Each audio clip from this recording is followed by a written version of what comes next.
आ गए हैं अपना आनंद मार्ग आश्रम, जो कि यहाँ आज पार्टी चल रहा है। जो आज एक छोटा बउआ के बर्थडे है। सब्जी के इंतजाम कर रहा है। देखो इन्हें भगिनवा लगल है।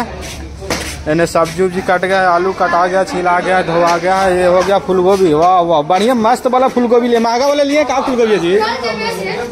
ये क्या है इसमें? आलू छिलो। आलू छिलो जी, छिलो जी। इधर देखिए शुरू भी हो गए हैं छीलते छीलते, तो शुरू हो गए हैं। इधर इमली, इधर गोलगप्पा का भी तैयारी किया जा रहा है। इमली बाबू फुला फुला फुला। गोलगप्पा कितना देरी में रेडी हो जाएगा? गोलगप्पा का मास्टर यही है। और हमारे देखिए अखिलेश दादाजी हैं, ये HOD यहाँ के गोलगप्पा की। हमारे जो है प्रिय भराता श्री, आज प्रिय भराता श्री के ननका श्री का बर्थडे है, फर्स्ट बर्थडे है। तो आज थोड़ा सा, और ये हमारे आश्रम का सजावट हो गया। इसमें बच्चे वगैरह रहते हैं।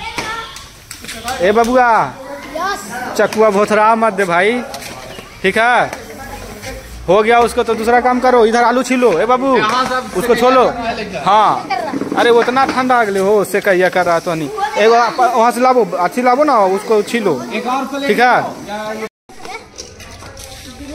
ए बाबू ऐसा हाथ जल जाएगा। हाँ, हाथ न जले, हाथ न जले बाबू। ए बबुआ हाथ नहीं जलना चाहिए। ये वो देखिए ने दबंग।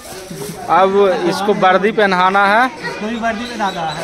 NCC C सर्टिफिकेट हो गया ना? हो हाँ, C सर्टिफिकेट हो गया। देखिए दोनों का दोनों रेडी है, ठीक है?